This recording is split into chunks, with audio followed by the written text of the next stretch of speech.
grab a beer and pull up a chair. Welcome to the NorthwoodsBeerGuy podcast. All right, ladies and gentlemen, welcome back to the NorthwoodsBeerGuy podcast.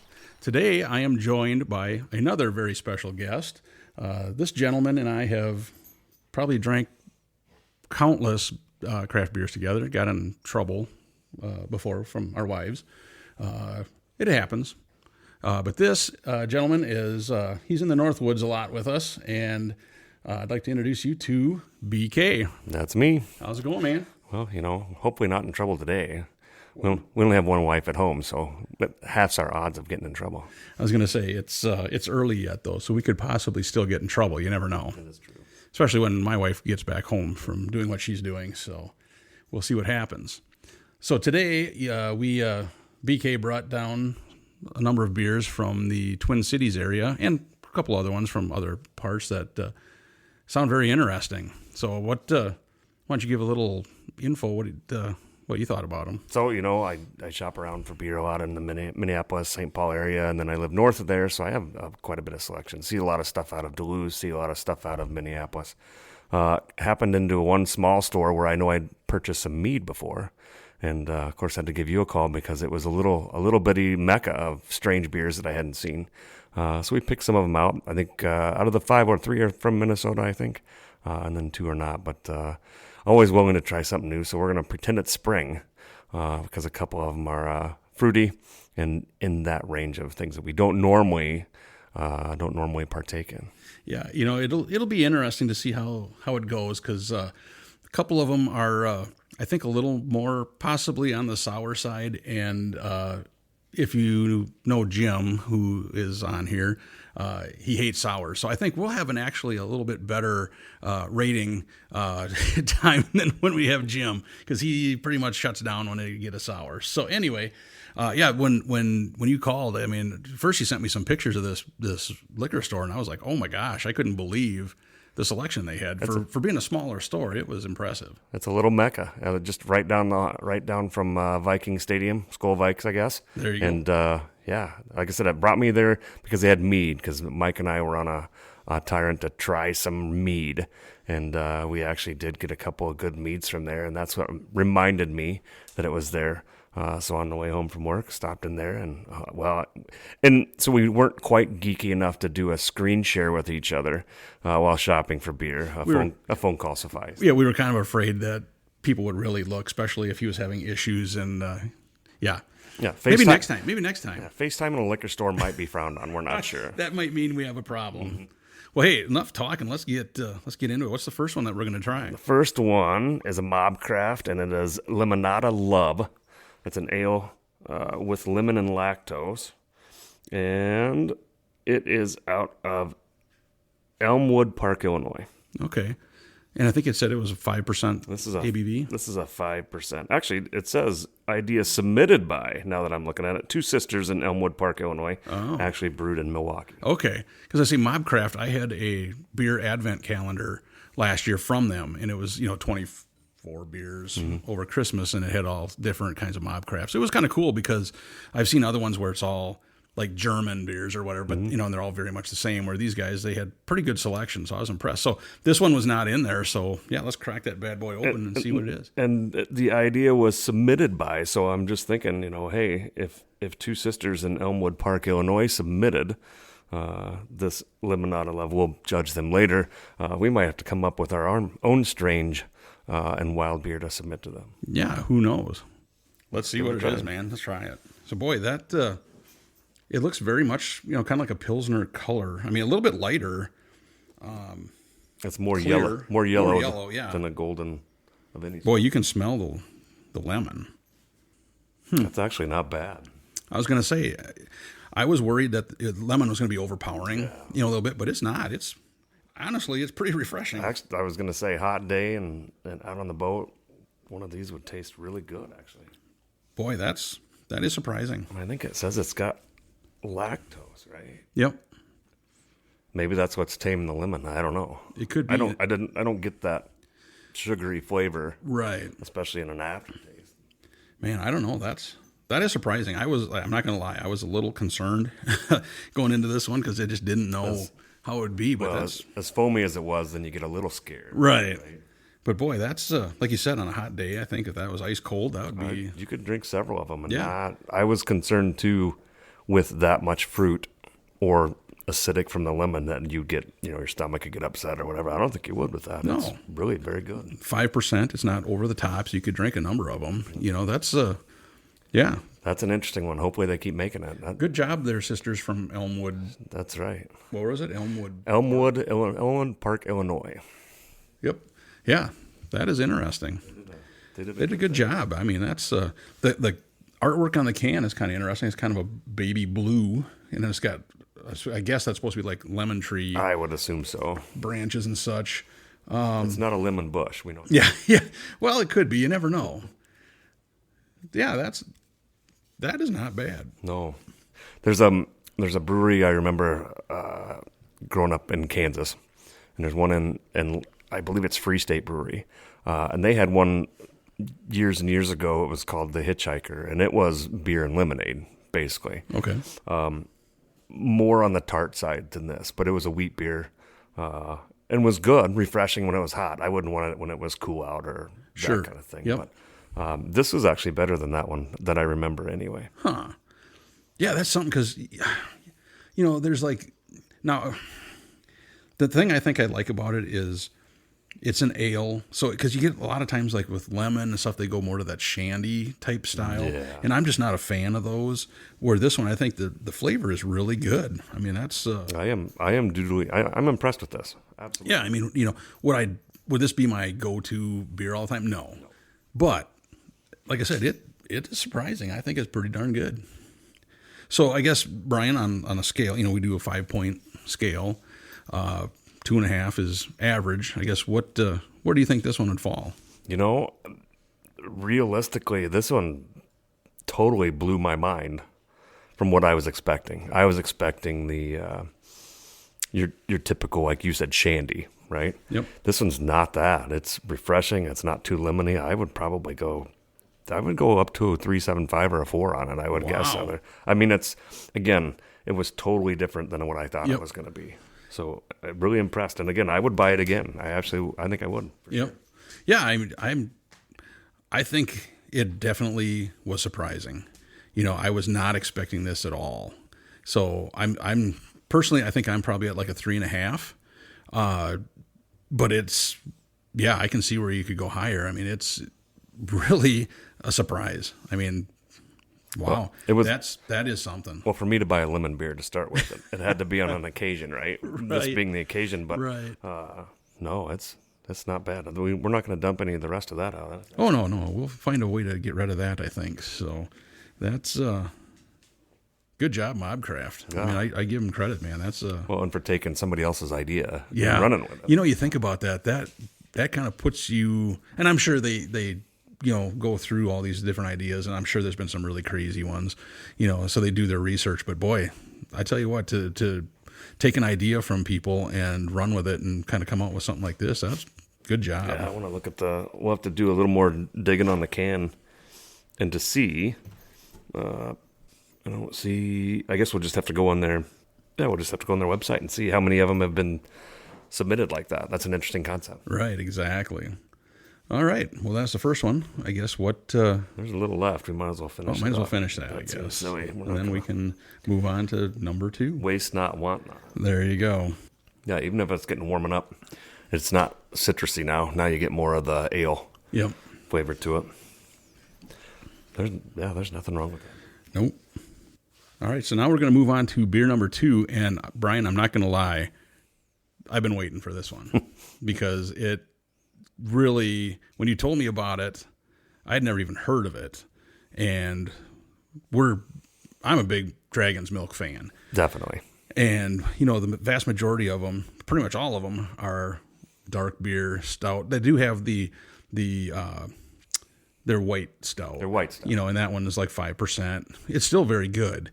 But when you told it to me, I had never heard of it, and I thought, man, that sounds interesting. And this one is Dragon's Milk Tales of Gold, bourbon barrel aged golden ale with milk sugar, 11%. And honestly, when I saw it on the shelf, I glazed right over it twice because I didn't even, Dragon's Milk is always a dark label. It's always in the 4-pack. It's always over with the rest of the dark beers. And that one happened somewhere right around the meads. I found that. I don't know if it was misplaced or what, but as soon as I actually took the time to read the label, I went, my goodness, this is a Dragon's Milk, and it's not dark. Well, I see there's like a bunch of writing on one side, but boy, that's kind of small. If you want to take a look. I was just gonna say, it's like wow. I'll see if my bifocals will get there. Miss of Treasure, and then we're gonna have to read it on a website. Yeah. Well, and it's funny because the bottle, the label itself is has the very familiar dragon logo on it. Yep. But it's like a kind of an off-white and kind of a gold, tannish gold color. I mean, it looks pretty cool. So let's see what this is, man. All right. Well, now this one, it is a little darker. It is yellow. It is as gold gets. Yeah, I was going to say it's compared to the MobCraft one, that was very light in color, and this one is definitely darker than that. It's got a unique. Yeah. I don't know. Let's try it. That is interesting. That I was going to say that is definitely different. At the end, I get the sugar. I get the lactose and sugar at the end. Yep, you get that sweetness. And I'll let it. I'm gonna think about it for a second, but it almost has a farmhouse ale start to it. A little bit. You're right. A little bit of farmhouse ale. Boy, I tell you what, though, for 11%, that drink's pretty smooth. It does. Of course, most of the Dragon's Milk varieties do. But they're pretty good at covering it. Yeah. As far as they don't over sugar it. No. Some of the places when you get those high alcohol beers, they make them so sweet that you're just like, I don't know, Right. Yeah, but this one is. This is interesting. It really is. Now since it is higher octane, now I'm take my time and let it warm up a little bit and see what happens. As with a lot of dark beers, obviously you get that extra flavors, the extra moves that go into that don't happen until it warms up a little. I'm wondering if maybe this one doesn't have some extra stuff and we're just starting in on it. So this, looking at the bottle cap, it's like a gold bottle cap with like the white logo and such, but it says Dragon's Milk Cellar, Cellar. Right. So this must be like a special, because I think the other ones, I don't think they say cellar on them, so I mean, it's a different. See, the only thing that it's bourbon barrel aged. Yep. With milk sugar. Let's see again. Boy, they print small on this one. That is the one thing I've noticed lately is, I really do enjoy reading some of the stuff on the cans and bottles, but when they put like the micro print, because I got so much stuff to say. Oh, I know. It makes it tough, There is a full story with this one. I'm not going to lie to you, but I don't know that I can. We would recommend that you go on their website and check it out because. I don't think either of us can really. That's what we're both going to have to do. We should have done that before, but hindsight being what it is. Exactly. We were more interested in drinking the beer than reading about it. Well, like I said, when you said you were bringing this one, I thought, boy, I am excited to try this. And it's, compared to the other Dragon's Milks, it is different. It's definitely different than what we're used to, but it's not offensive at all. I mean, I think it's. I still say it's the farmhouse ale. It tastes like a table ale.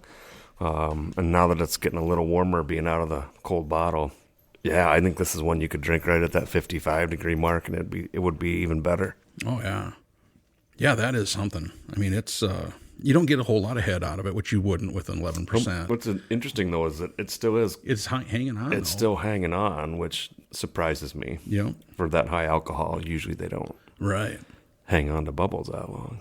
I'm not a chemist. I don't know why. Right. We're just, beer drinkers, and we've noticed, like the last one, there was a lot of head when we poured the MobCraft one, which almost offended me. Yeah, it was almost enough that I thought it almost tainted what I was going to think about. Yeah, when I took that first sip. But then it totally redeemed itself. So this one, like I said, is totally opposite. Now again, it's over twice the alcohol than the first one. So of course that's going to change that. But yeah, I'm impressed. It is for sure a golden ale, but it's even darker than a golden ale. And I don't know if that relates to the higher alcohol, but it is probably twice as dark as what you'd think a golden ale would be. Yep. And you're right though. I mean, when you said about like a farmhouse ale, that is definitely the vibe I pick up on when you start drinking it. To the very start. Yep, and then the finish, it does have, like you said, that little bit of a sweet, which probably, which is the milk sugar. yeah, But and that might actually kill some of that ale it could be. aftertaste. It could be, And hides the alcohol, of course. and that's not bad. You got to feed the yeast. I mean, there's Right, right. that could be our first T-shirt. There Feed you the go. feed the yeast. Patent pending trademark. trademark, something. Yeah, so You know, the best part about this is that we have 3 more. exactly. Yeah, that is something. I just, like I said, I'm impressed. I mean, Now I'm gonna have to go find it again yeah. and buy more. Well, you know where you bought it. I know where I bought they it. had some left. They had more than one. So I guess I can start this one. Boy, like I said, I was really excited to try it, and I don't think they disappointed. Now, to me, personally, if it was, do I want this one or one of their normal, the dark stouts that they have, I personally might choose the dark stout first, but this is way better than I was expecting as well. So, I mean, man, I'm going to say I would give this easily a 3.9, 3.8. Yeah, I was gonna say 3.75 to 4, somewhere in that range. We'll go 3.8. I mean, Yeah, that's 3.8 is definitely there. And again, we don't normally start with the dark one, at the beginning of the day. right. So if you were going to start with a beer, this would definitely be one of the ones I would say, yeah, if we're going to have a higher octane one to start the day, let's go with this. It'd be really good. Yeah, and just that, you don't pick up, it's bourbon barrel aged, but you don't really pick up the bourbon. It's not a strong bourbon flavor. No, and that could be why it's leaning towards a farmhouse ale, because it's always barreled cast, Right. But also farmhouses aren't that strong. Yep. They're in the 3 to 4% range because Right. they're just sitting on the table. Yep.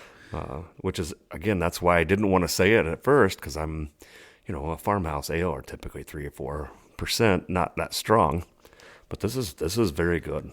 Yeah, they did a good job. I mean, to take a golden ale, which, we've had other golden ales, and some of them are kind of, thousands of them. I mean, kind of bland at times, or they may have a little weird thing to them, but to take that, barrel age it, and make it smooth, I mean, It's pretty impressive. yeah, I mean, they kind of pushed the boundary a little bit, and they did a good job. Cheers to whoever did that, because again, to your point before, Dragon's Milk is known for their darks, and putting chili peppers in them, and putting cracked pepper and coffee and coconut nibs and all kinds of stuff, peanut butter, all that stuff, and blending that into a dark stout. But to be able to take a golden ale and brew it that strong, and not be offensive and not add a lot of other. There's no fluff to it. Right. I was going to say, they didn't put raspberry or something like that you would think they possibly could have with a golden ale. The Kentucky Fried Chicken, 7 herbs and spices in it to try and cover the fact that it really is just a good ale.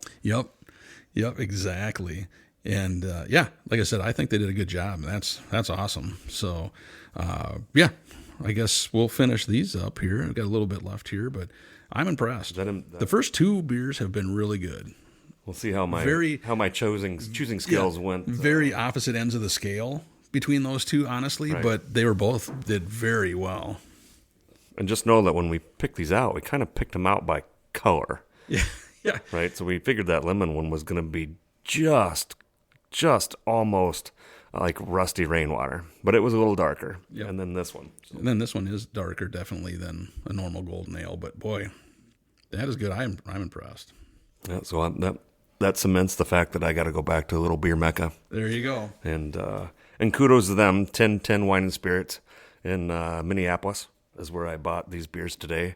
And it's a great little store in downtown. Of course, I'm not getting any plugs for them, but if they have a pro staff, we would be willing to. We would be willing to, absolutely. But they do have a lot of Minneapolis brews. These first 2 were not, but lots of stuff that I hadn't heard of, and the only place that I found reliably that have meads. So again, we're not going to have a mead today, but if you're in Minneapolis and looking for a little gym, pretty easy to get in and out of. One big aisle full of great beers, and visit them. There you go. And the fact that a small place has a lot of them we've never heard of is pretty crazy. Is pretty crazy. You know, I can understand like some of the big liquor stores that we've been to where they've got all sorts of things we've never heard of. But for a small one, it's pretty tough because like around where I'm at, you get the main liquor stores. It's all the same stuff. Right, You know what I mean? Where your distributors only carry X, Y, and Z. Correct. That's So what you get. that's great. Yeah, and I joked with you on the phone that there's probably just a dude with a push cart that runs 2 cases down to this place because Takes his mom's station wagon and That's picks up right. some cases from each of the breweries and brings them back. runs them down there. But if that's what he's doing, I hope he keeps it up. I hope he does they're too. doing well. Absolutely. So the next one we're going to do is it's another blonde ale, but it's Coffeecake blonde ale, and it's from Portage Brewing Company, and that's in Walker, Minnesota. And the description says it's Portage coffee, vanilla beans, and Ceylon, Ceylon, Ceylon cinnamon. So it'll be interesting to see if, does the coffee overpower everything? Or if they just peppered it with cinnamon and hope for the best. Right. That's not it. Right.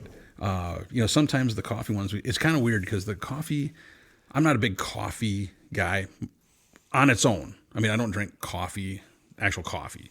I'll drink them in stouts all day long. But I've noticed that a lot of times some of the stouts are either it's really faint or it tastes like you're chewing on wet coffee Or grounds. it's the main ingredient. Yeah. So it'll be interesting to see where this one falls. And it's in the name. So I'm going to lean towards it's going to have a lot of coffee. It could be. So it'll be interesting to compare this to the Dragon's Milk because that was a blonde ale or a golden ale. So, I mean, it's a little bit, a similar kind of style, but a little different. It's about Color-wise, it's about the same, really. exactly the same color. You get probably, 2 fingers ahead, roughly. Or finger, roughly. Well, that's because you got a little. That's 'cause I poured You it got really a little bad. excited. I got Well, it happens. Oh yeah, you can smell the coffee. I'm gonna let it sit for a minute and settle. Oh, yeah. It's in the ingredients right on the front it's page. not. You can definitely smell it, but it's not like, ooh, it's going to be, wow. There's the cinnamon right away. I say I pick up the cinnamon, you get the coffee. I think if we let it warm up a little bit, we'll get more cake. There's a touch of sweetness at the end of the cinnamon. Yeah. Yeah. I was going to say that was the first thing I noticed was the cinnamon, which shocked me because I thought the coffee was going to be. So Coffee in the nose and cinnamon on the tongue, I think. Yeah. I was going to say I do appreciate that the coffee isn't drowning out everything else because we've had a number of them like that too where it's got all this stuff and then you taste it and all you can taste is the coffee. So this it's interesting. Yeah, like I said, usually any of those that say cake, they say upside down cake. We had that pineapple upside down cake one, and all you tasted was the lactose to start with, and then even then you got to let it warm up. Yep. Well, and it's kind of funny because cake seems to be kind of a little subgenre now. One of the best ones I still think is Central Waters made the beer that was called What Do You Mean All the Cake's Gone? And that one tasted like cake. It was pretty crazy. Well, we had one too that was red velvet cake. Yes. That one tasted like That one cake. tasted like red velvet cake. Red velvet cake, and that wasn't around very long. I don't remember. Must not have been a big seller. It could have, yeah. Maybe it was a one and done run or something, but it was pretty good. It wasn't bad. It kind of, it's kind of funny because one of the kind of styles now that I've seen or ingredients that I've seen quite a bit in the last 6 months or so is pickles. Pickles is one. I thought you were going to say pastries. Well, That's that the too. other little genre. Yes, pastry stouts, pastry sours, things like that. That's definitely, pastry that's for ales. sure seems to be a big one. And I don't know if it's just because you can add a little more sweetness to it. I think you're expected then. Right. So, and we've had a lot of good ones there too, so it's kind of interesting just how all these breweries are kind of going into these other. They're mad scientists. Yeah, exactly. That's the best way to describe it because there's some stuff that we were just like, oh my gosh, that's going to be terrible. And then you taste it and it's like, that is really good. Bananas Foster's, that's all I got to say. Oh, yes. And never in the world Hubbard thought Cave. that I would have voted first anything with bananas in them. Which by themselves, if I just eat a banana, I end up with heartburn. It's the strangest thing. It's about the only thing in the world. And I take a heartburn medicine. and have for a long time for a reflux. And still, if I have a raw banana today, it'll get me. It's crazy, but that is something because and the one thing I've noticed, and I'm not exactly sure why we're discussing bananas right now, but the one thing I've noticed with banana beers is that the banana really smooths out the mouthfeel. It goes away. It's like, but it's more of like I don't know how you want to describe it. It almost makes it more of a silky feel when you're drinking it. That sounds dirty, but I understand what you mean. You know what I meant. I didn't know the technical term that I should use for it. Well, I think silky is a technical term. Okay, good. This one is, I'm starting to taste more cake now. That's warming up just a hair. I'm trying to see if the vanilla comes out a little more, because the cinnamon is for sure, and the coffee is for sure, but I'm not picking up a lot of the vanilla yet. It sounds silly, but the cinnamon doesn't taste like what you put on your toast. No, it's not. Whatever the cillian or whatever that is. Yeah, whatever that version of cinnamon is, It's a different. It's cinnamon, but it's different than what you get at Hy-Vee or whatever your local grocery store is. It almost reminds me a little bit of like a cinnamon stick, kind of that. You know what I mean? Where it's not. I think they all come from sticks, Mike. No. You know what I mean? You can buy the cinnamon sticks and you put it in as like opposed your to the apple cider or whatever. You know what I mean? Where it's more of that kind of a little bit of a more subtle flavor or taste. It's more of a raw. Yeah. Yeah, that's what I meant. I think now in the middle, you kind of get a little bit of a vanilla in it. And that's the cake part. Yeah. No, it's not offensive at all. The cinnamon I was afraid to start with. Like it'd be, well, all right, I just licked my kid's plate after he made cinnamon toast, but that's not the case. There are three distinct, when you take that taste, there's three distinct flavors. I mean, you get the coffee. Immediate coffee. And then it goes the cinnamon. To the cinnamon, and then you kind of at the end is the cake vanilla kind of part to it. So not when it was super cold, though. No. Once it's warmed up a little bit, you're definitely picking up. And I don't believe there's any recommendations on that can for temperature. Sometimes you would think if I were a mad scientist brewer, I would absolutely tell people, let it sit on the counter for 10 minutes or whatever you have to do. Because that's important. If you want your beer and your vision to come out and it has to be warmer, then you should tell people that. Oh, yeah. And that's one of the guys that are on here as well, will be on here. He's always said he wished that every can had drink it at this temperature. Because he's like, I'd love to know what this should be to get the most out of it. Yep. And I keep telling him, like, your stouts, things like that, they always say like 50 to 54, kind of that ballpark. Cave temperature. Yeah. And then like your IPAs and that, a lot of those are 40 or so, so they're colder. That's to hide the fact that they're bad. Well, I'm not saying that. Well, some of them are. Some of them, yeah. We've had some that have not been too good, but and I get his point that the average person may not know, or I shouldn't say the average person, but maybe if you're newer to craft beer, you wouldn't realize that you should drink like a stout warmer. Yeah. And even not a stout, that golden ale we just had. Yeah. Right? That one should be a little warmer. I think you'll enjoy it. Well, and even this. I mean, this one, when it's warmed up a little bit, you're getting more flavor out of it. This one, too, I could do with about half the carbonation. Yeah. I think. Because that can overpower or make the cinnamon, and it messes things up, let's put it that way. Yeah. Because I know in previous life and all the traveling I did overseas, I spent a lot of time in England. And those guys pump it right from the basement, right? There's no CO2. Right. There are barmaids and barmen with big arms because they pump beer all day. Yep. And that stuff's all 52 degrees, right? So there was no serve this colder, serve this whatever. If you wanted cold beer, you bought a Guinness, right? Yep. Because it came with CO2. But in that culture and where they're brewing beer there, it probably made sense. We're doing everything at 52 degrees. Exactly. We don't have to tell people. You just have to tell them to pour it. There you go. So I guess, Brian, what do you...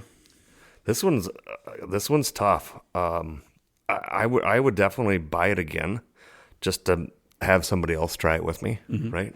I would probably go 3.25 to 3.5 in that range. I was going to say, I think... It's tough to go past 3.5. Because there's nothing after that. Yeah, I'm totally with you at like 3.25, and I'm not saying that because it's a bad beer at all. Like you said, the carbonation is a little bit. I think they could have. I don't know, maybe tweaked a couple of things a little bit on it, but it's a good beer. I enjoy it. But yeah, I guess it's just compared to the first two. Right. I think those first two were just that, kind of head and shoulders above this one right now. But it's good. I don't think I've ever said it, but I think this one could have used a little more sweet. When I'm Coffeecake, blonde ale, and then I taste the cinnamon, I expect a little lactose, a little bit of sweetness, and it's just not there. Yeah, because Coffeecake itself is I don't like sweet beers. Yeah, but I expect it on this one, and it didn't happen. Yeah, so I don't know. It's good. In a 3.25, it's still our average is a 2.5, so it's still well above average.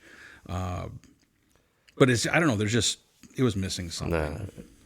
And for anybody, when Mike and I talk about beers, if 2.5 it's not bad, but I'm just not ever going to buy it again. Right. You get into if we've seen it advertised or they host Super Bowl commercials, then we're down in the 1.5 range. It's just the way it is. Yeah, our motto is if you've seen it in a commercial, we don't drink it. So speaking of that. Not here anyway. Not here anyway. Yeah. We all have to drink water at some point. Yeah, sometimes you got to do what you got to do.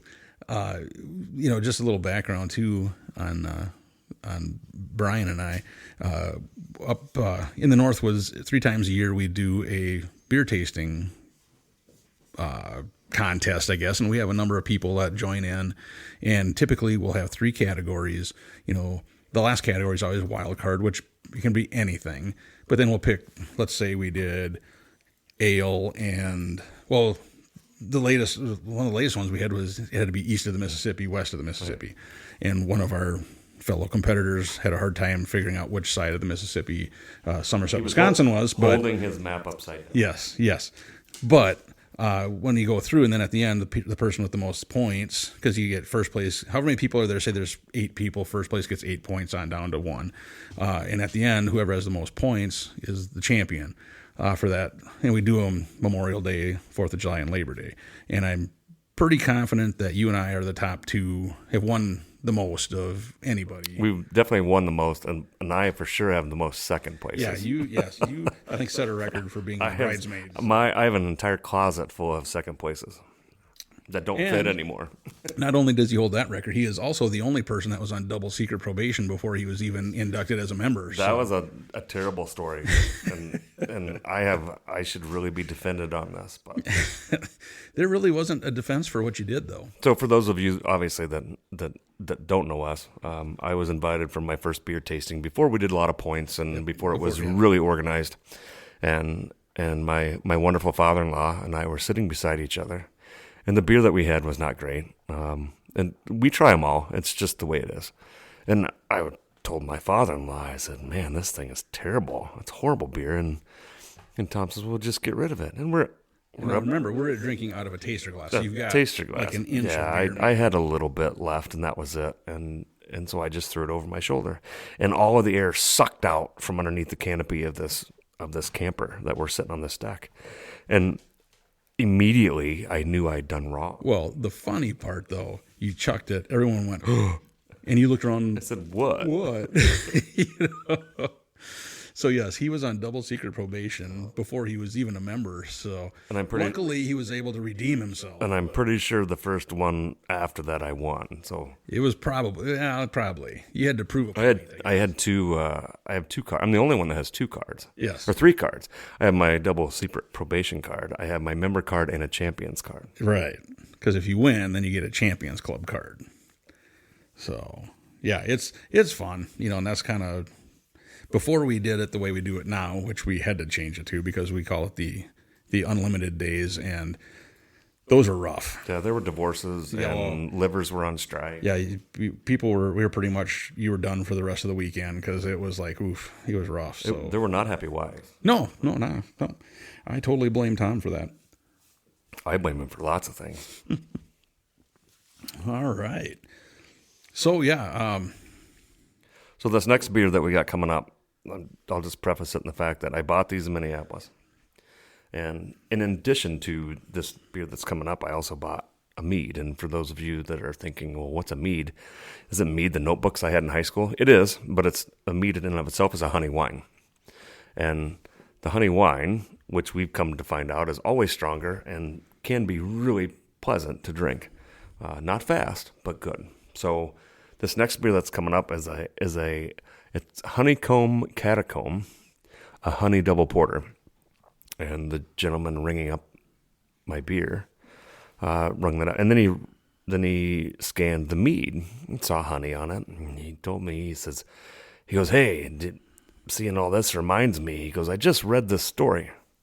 He goes, I think it was John Taylor or it was Simon and Garfunkel. Maybe it was Dylan. It was probably that whole posse. I just read this story about how back in the day they used to take all their pot and grind it up and mix it with the honey and simmer it and then put it in little cubes, and they called them honey sliders, and it just was super, super strong.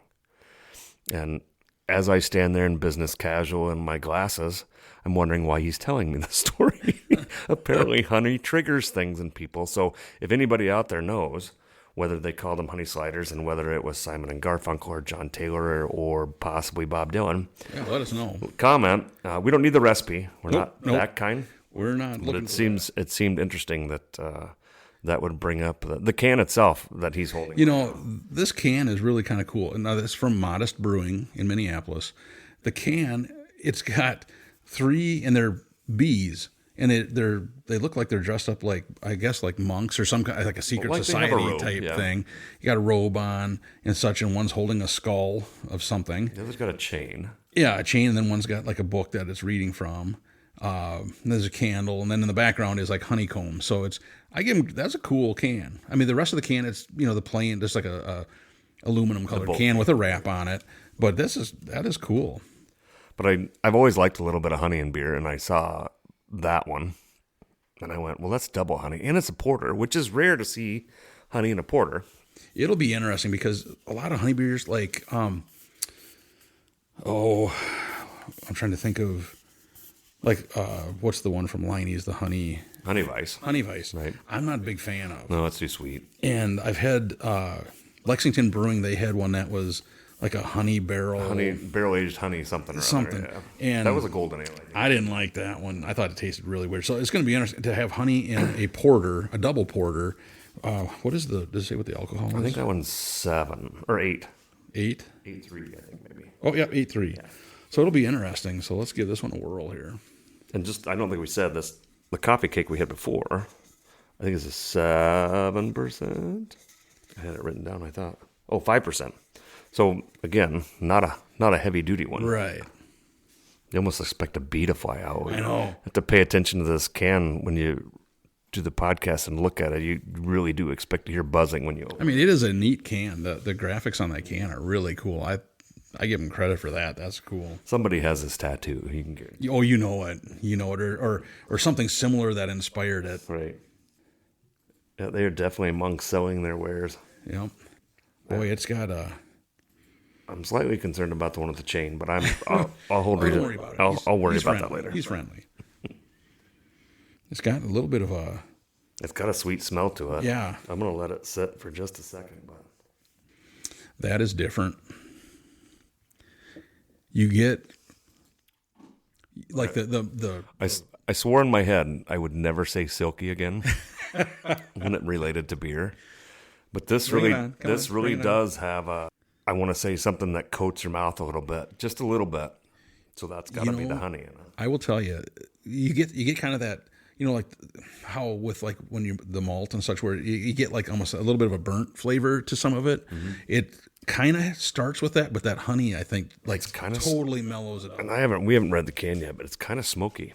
Yeah, definitely has a smoky. Double porter ale, golden promise, crystalline chocolate malts, doused with Minnesota wildflower honey, and conditioned on Ghana cocoa nibs. So there isn't any smoke. That is like, I like that. I do too. I want it to be twice as strong. Yeah. I really do. I want more porter. Well, 8.3. Oh, you mean the porter flavor? I want the porter, yeah. It does have a sweetness, and I'm sure that's a honey. Well, and it's not as dark, right? So this is right there in the lighter color to porter. Yeah. No dark head on it. But yeah, it's good. But I swear something is smoked in there. That's when you said smoke. That's the first thing I thought of because it was like, whoa, that's it. But man, I tell you what, That's different. it's yeah. And it's good. I mean, it's good. Don't get me wrong. It's really good, but it is different. Boy, I don't know how you. Well, the bees got me. Yeah, it's the bees knees. Oh, exactly. I mean, looking at the can, it's like you got to try it, because just by the artwork. And this one just happened on like I literally was. So for those of nobody knows, but my wife is gluten free, and they do make gluten free beer, kinda. And so we were going to a friend's house, and I walked over towards. I thought, well, they've got to have at least like Red Bridge is a Budweiser product that's gluten free, and it's kind of beer. And then there are a few others that are kind of beer, and so I wanted to get my wife some kind of beer. That's not seltzer. So I walked over and I asked the guy, not the Honey Sliders guy, but a different guy that worked in this establishment in Tin Liquors, and I said, hey, do you have any gluten-free beer? And he goes, there's no such thing. And I said, well, he goes, I know. He goes, hold on, let me look. And we walked past this display of single cans that weren't, I didn't pay much attention to the first time. The second time I went, I got to go check that display out. It's just this little half barrel and singles in it. And this happened to be in there, and it caught my eye right away. Because of the label, right? Yep. Half of, if you want to buy a single can of beer, you got to have a label on it, and it's got to look cool or something that somebody out of place, right? Yep. And this one was totally out of place with the Zen colors and all the IPAs that are sitting there. Yeah, just the artwork, it screams, you got to try me. Yep. And that's the thing I do like about a lot of the craft beer, where you can buy a single can, because we've all bought 4-packs and 6-packs before, where you're like, who can I pawn this off on? Or you feel bad dumping it out until it's really old in the fridge. Right. You shove it in the back of the fridge. I either throw this out or the lasagna that I can't identify, and you keep the lasagna, right? Yeah. Well, this is good. Again, everything with honey I'm a little leery on because it can be so overpowering, especially in a beer.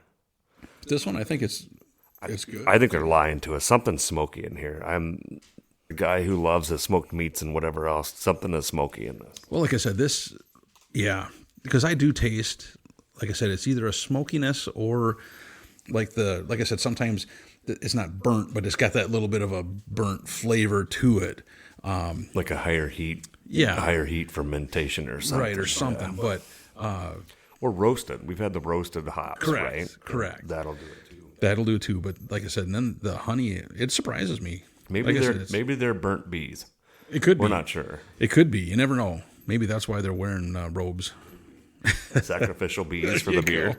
There you go. Man, Modist Brewing. This one's impressive. Honeycomb, Catacomb, Honey Double Porter. It's good enough that I hadn't taken any notes yet. I'm pretty sure this is the first ever Honey Double Porter we've ever tried. 100% for me. 100%. No question. I guarantee I've never had one of these. We've had double porters in. And most and of honey them, beers, but never together. most of the double porters are high alcohol. Yes. Right? You'll get into an imperial porter. Correct. And go, well, I guess it's, what is it, porter, double porter, imperial? I mean, I'm sure there's a lineage that it's got to go through, but. Man, And this one's not a unpowerful. It's 8.3. Yeah, so I mean, it does have some, but it doesn't drink like that. No. I mean, it's very smooth. And I'm sure that's the honey that probably is knocking down some of that alcohol. Well, and in a lot of beers too, whatever hops they're using has got that smoky flavor, that'll kill alcohol. Right. Yep. It doesn't kill the alcohol, but it kills the taste of it. Yep. Or the appearance of it. Okay, well, I guess for me, I might as well get to a score here. Boy. That's a tough one. I really like it. I like it. I'm going to go back and see if they have a 4-pack when I go buy more Dragon's Milk. Yeah, I do take back I don't like honey beers because this one is not bad at all. Could I drink a whole bunch of them at a time? No. That's not our purpose. But I think honestly, I'd give this like a 3.7. I mean, yeah. I think it has just the right mix of the porter flavor and the honey. Yeah, I think Modist did a great job. Good. and I'm in the 3.75 right there. Not a 4. There could be a little more, like I said, a little more porter. Yes. Right. This is almost like a dark ale. Yep. In a way, to be a double porter, but I'm sure the magic that happens with honey and kind of screws some of that up, right? Yep. You know, I'm like I said, I'm no chemist, but I do know that yeast has to eat, right? So that's probably a little bit higher. Yeah, I agree. So it's yeah. Like I said, this one I was a little bit kind of worried about, but they did a good job. I like it. One of the guys at the store, he goes, I've had that before. He goes, it's pretty surprising. It's good. And not to cast out on what the gentleman that was there, but I looked at him and I thought, I'll make my own decision on that. You know, it's funny. The one thing that I really have enjoyed about trying all these different beers over the years is before craft beer got big, you know, everything tasted real similar. Yeah. And now it's like beer should have flavor, you know, and we've had some really bad beers and we've had some really good beers, you know, but the thing I enjoy about trying them all is just to see somebody's take on something, you know, and like I said, the flavor of this one it's really good. I give them credit. This is a polarizing beer. Oh, yeah. So if we were to bring this to our group that we do tastings with, either Mike and I'll like it and everybody hates it, or we'll have one bringer with us or a bunch of middle of the roads, or everybody will hate it. Yeah. It is, to your point, it's really fun to see in these tastings because they're blind tastings, right? Yep. I forgot to mention that. Yeah, we cover up if it's a bottle or a can, you don't know what it is until after we've scored it and after we've said what rank up to whatever point we're at. Nobody knows whose beer, so there's no bias. If the guy didn't pick up the beer tab the night before, then that doesn't take into effect. Correct. But, it is wild and crazy to see what people like. But this one, again, this is a polarizing one. Yep. And you could be unconscious bias to start with to say it's got honey in it, I don't like it.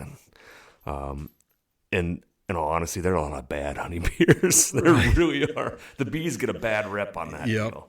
But this one is definitely different. Again, I would go, if they could double the porter taste, I'd go 4 all day. If I could get the double on the darkness scale. Oh yeah, you know, and you're right, because if we did this as a blind taste test, I would be racking my brain trying to figure out what that sweetness is. It is. You know what I mean? Because it's not where it's super distinctive honey, but you know, it's still a good.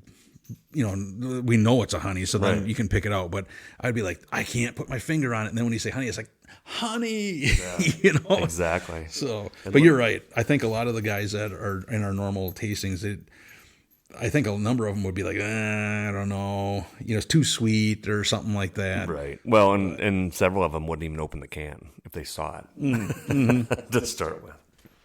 But you say too about flavoring with beer, and the first time I went to England, right, traveling for the company that I worked for years ago, I came back and I told my wife, I said, I don't think I can drink beer anymore. She says, what do you mean? And I said, I don't think I can drink beer here. Let's put it that way. Because again, after 6 or 7 weeks over where everything's homemade and every little bar has got its own little brewery, I came back and went to a family reunion and somebody thrust a Busch Light in my hand and I couldn't have it. Like I set it down and I went right to the rum. Like I could not drink beer. It was a good 30 days before I could just, you know, I'm going to crack a can. It's funny that you say that because honestly, some of the first craft beer that I really ever had was when we went to my mother-in-law's house for Christmas Eve. And at the time, my wife and I weren't married yet. We were engaged, but we weren't married yet. And we went there, and my brother-in-law, Ron, which is part of our tasting group, he brought like the Liney's winter sampler pack deal. Yep. And they had Creamy Dark in there. And he goes, well, have you ever had Guinness? And I go, well, yeah. He goes, what do you think of that? And I'm like, oh, it's all right. You know, trying to act like I knew what I was talking about at the time. And he goes, well, here, try this one. And so he gave me Creamy Dark. And I still remember I was just like, oh my gosh, this is so strong. Whew. Oh. You know, and now when you have a Creamy Dark. We swish our mouths with it. When I have a Creamy Dark now, I'm like, what happened to it? Because there's like no flavor. Or, you know, there's nothing there. But it's just how it's progressed. Mine was Amberbach. Oh, sure. right? Yes. So Amberbach came out, and I remember, pretty sure I was of age, but I remember having my first Amberbach, and you pour it into a glass. Oh, you got to drink this in a glass. Okay. Yep. Okay, well, I'll put it in a glass, and like, oh my gosh, I'm like really gonna drink this. It kind of looks like Dr. Pepper, but it's not. And I remember thinking, oh, this has good taste, and so I drank it, but I thought, oh, this tastes really strong. Like, I got to be really careful with this. Yep. And now, I creamy darks. I still like having a creamy dark. Oh, sure. And a lot of times that's the darkest beer they have. Or an Amberbach. Same thing. I grew up in Kansas, go down south, and Amberbach's like, oh, you're drinking that stuff. Well, I've been to a number of bars that is their dark beer is Amberbach Untappd. They have an Amber. And cold, it's good. It's not a bad one, and it's not bad out of a keg if you purchase it, but Yep. there are way better things. Oh, yes. Yep. All right, folks. So we're on to the fifth and final beer. And this one... Hold on, I'm still being silky. This one is by Dona. Is that the... I believe it is Dona Brewing. Yeah. And it's Enmolada Mole Stout. And it's only 7%. It's 7%, but it says it's stout with chocolate added and a nice smoky spice. I'm in. Rich and heavy. Let's see, rich and heavy while drinking with a smooth finish. Oh, the traditional Mexican dish in a can for you to drink. And for those of you that weren't with us at lunch today, we had Mexican. So yeah, we probably should have brought this with us. we should, yeah. And it's got kind of the kind of a Mexican artwork I type. would say an Aztec head. There you go. Yeah. I mean, the wrap on the can itself is like the raw aluminum can, but it's got a wrap and it's like a purple color with black and white. The interesting thing of this brewer and their cans as I walk down the aisle is that they all are kind of the solid color. This one happens to be a purplish color. They all have a different Aztec face head on them, and they all are simple. It says Dona on the top of it. You get the funky Aztec head, and then what the beer is, and then at the end of it, and it's really kind of unique. And I didn't mention it's Uno Pint. Uno Pint, well, of course it is. Of course it is. That means, it's out of Minneapolis. for those of you that are not, that's a tall beer. Yeah, 16 ounce. That means 1 pint. 1 pint. Well, at least it looks like a stout. That it does. As we're pouring. It's definitely it's a darker color. It's got kind of that tannish colored head. So it'll be Which is for anybody who's never had one. If you've ever had a stout, the first thing we judge is the color of the head. exactly. Because a lot of times that's the precursor to whether you're going to like it or not. And it's funny because this isn't one of the darker beers that we've had. It's a stout. No. It's dark, but it's not Overpowering, yeah. right. I mean, we had the one beer that was called, was it used motor oil or Old engine oil. Old It's the engine same oil. company that does Old Speckled Hen. Yes. And it looked almost sludgy. Yes, it looked like it came out of your... Believe it or not, it did not come out of your old Studebaker, but it looked like it could have.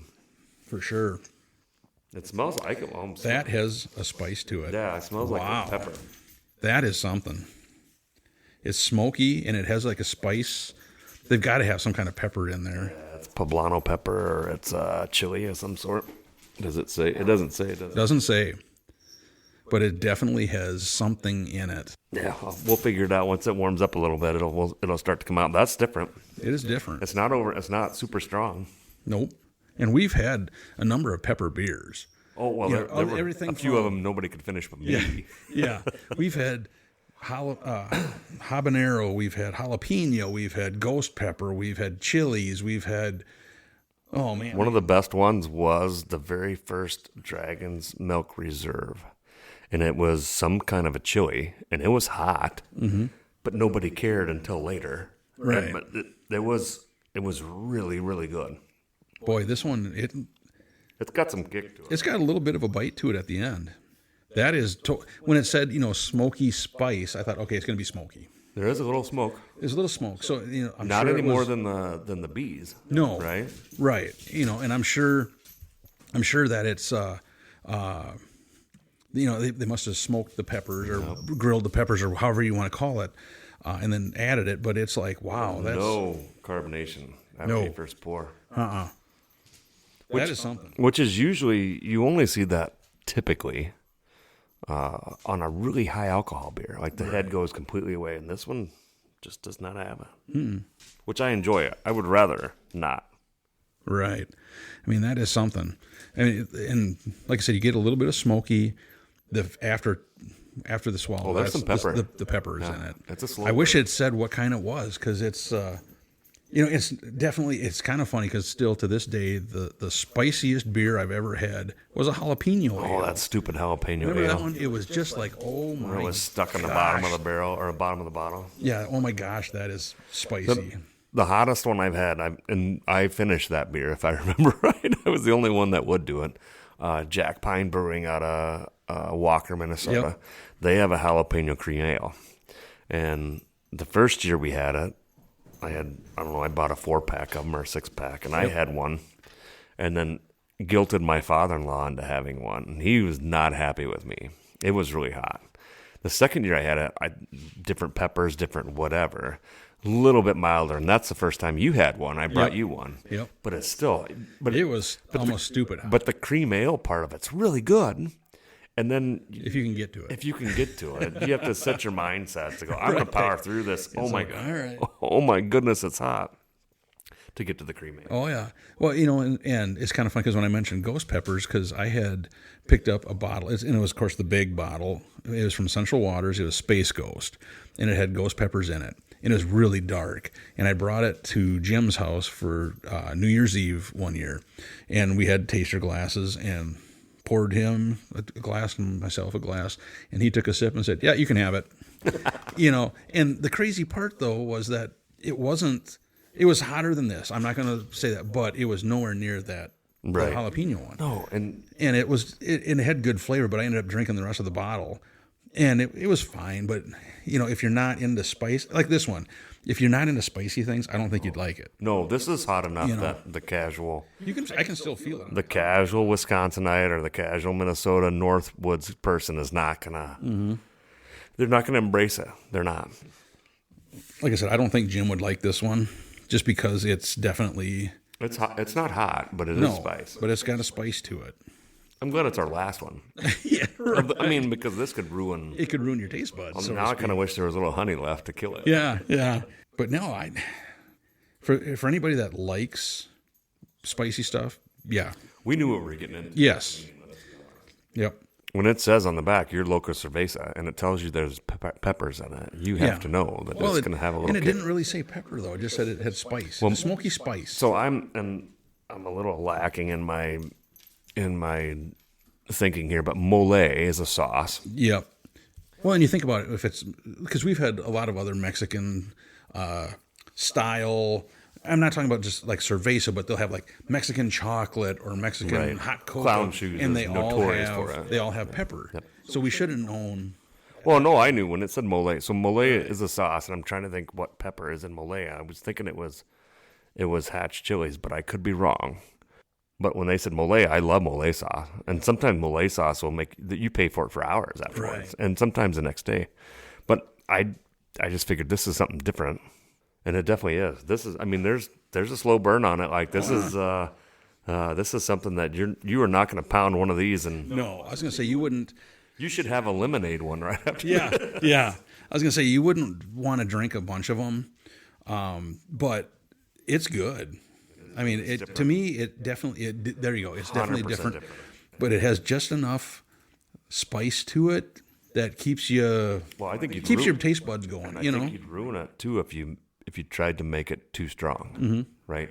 If you jack this up to a 12 or 13%, oh yeah, then you ruin it because then there's going to bunch of a sugar taste with it, and you ruin what you're going for. Yep, I agree. And I'm thinking this is what they were doing. This is a hot beer. Yeah. It literally is. Like I would. And this is the type of burn I would expect or want when I order at a Mexican joint if I'm going to do that. And you know me, I like hot stuff. Oh yeah, yep. But this is what this would be is an enjoyable. For somebody that likes hot stuff, this is an enjoyable burn. Yep, this is really good. And this will sound bad, but I wouldn't expect when it's from Minneapolis. and it's like, you know, they have Cerveza on it and all that. I did not expect this. No, I didn't either. You know, it's definitely better than what I was expecting. You know me, if I say it's hot, Right. like, typically it'll burn a hole through the table. Right. And I just got it because I thought, well, I like stuff with peppers in it, Yep. especially beers, and they're always a rarity to find one. And the little Aztec dude's face is cute, right? he looks like he's hypnotized or something. Exactly. But there was a bunch of them, and now I really want to try some of their other beers. Oh, for sure. I've never tried. They've piqued my interest. That's for sure. They had if I remember correctly, they had an IPA and they had a sour and something else. It was a Pilsner. There was another odd one. Okay. That was like hibiscus flowers, blah, blah, blah. And I Sure. thought, well, you know. Fruity. I'm not a big fan of fruit in my beer, and I certainly am not a big fan of, like, extra vegetation. But now that this has happened, like, I kind of want to try it. Yeah, I think this is the first beer from this brewery that I've ever had. I've never had a Dona beer. There's Yeah. no question. And the crazy part, too, is it's 31 IBU. I would have expected higher. Right. To get the chilies to come out, sometimes they add hops. And this one is Fremont Avenue, North Minneapolis. Yeah. So, again, guy with the hand truck runs down the street. Exactly. And I hope he keeps doing it. So. It's gotten warm, and for anybody that decides to try this, if you listen to this podcast, it gets warmer as it gets, or it gets warmer as it gets warmer. It gets warm. Yeah. It sounds redundant, but it's true. It gets hotter. The spice comes out a little more. So, I guess what do you think for a score on this thing? I mean, Again, this is another one where I didn't even take any notes. You know, I'm a sucker for a good pepper beer. There's no question. And this totally blew my mind.